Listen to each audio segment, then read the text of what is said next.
All right, let's bring in Joseph Geevarghese. Did I say that right, Joseph? Geevarghese. Geevarghese, thank you very much. He is the executive director of progressive political action organization Our Revolution.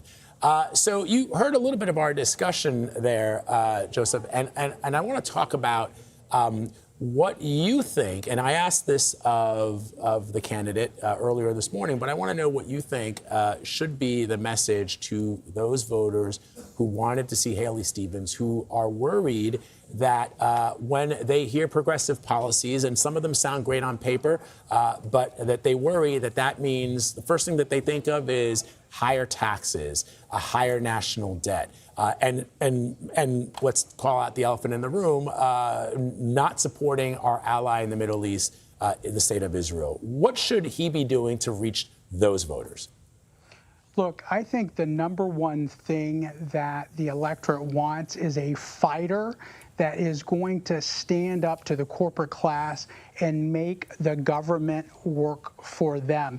Over the last 10 years, we've had a Republican-dominated government where Donald Trump ran as a populist. He promised more jobs, better wages. He promised factory workers that their jobs were coming back and don't sell their homes, auto workers in Michigan. And that economic populist message resonated. And that is what Republicans have failed to deliver on.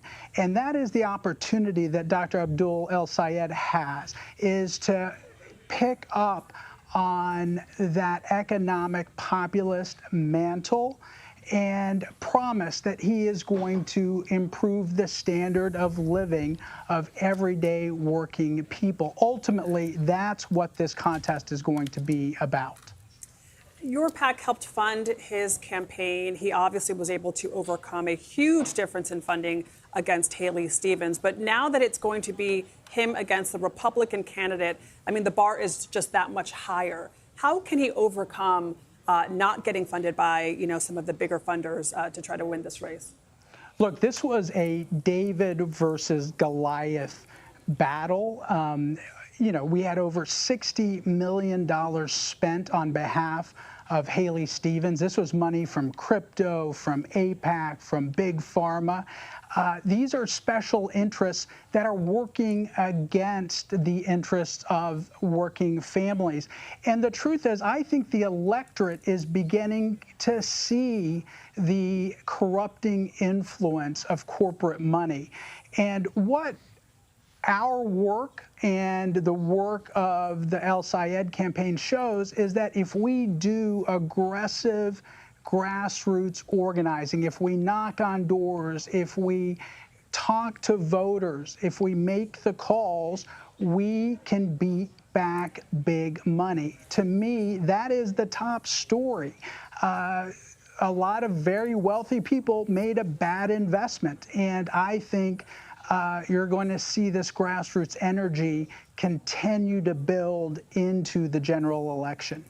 All right, I want to play a little bit of sound from Dr. El-Sayed on CBS Mornings after I asked him specifically about unifying Michigan Democrats. Let's listen. There's a lot of healing to do after a hard-fought primary like this, but I have said that this is a big, open movement. We welcome anybody and everybody who understands that we need a government of the people, by the people, and for the people to it, and I'm looking forward to welcoming our new friends to this coalition to beat Mike Rogers in the fall. And part of welcoming those voters who may not have supported him in this primary, Joseph, is specific to the question with regards to the state of Israel. Now, as you know, Dr. El-Sayed has said that he wants to end foreign military aid to the state of Israel. But the question is, and this is a question I posed to him, which is what kind of a message does that send to our allies and our adversaries? Israel is a staunch ally of the United States. And I know that he says, well, he would end aid to, for example, Egypt, where his family originated from as well. But the U.S. economy is $7 trillion. We can fund our schools. We can provide Medicare for all, but also provide necessary aid to our allies around the world, because we are oftentimes the only thing between them and our adversaries.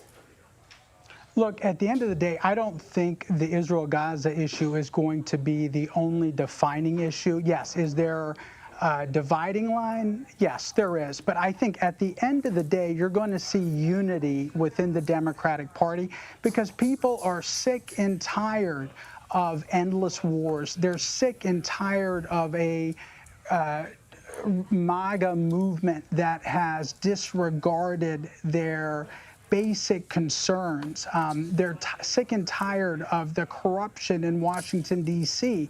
And if Dr. El-Sayed runs on those issues, I think he can unite the party. These divisions that happen during primary contests are very common.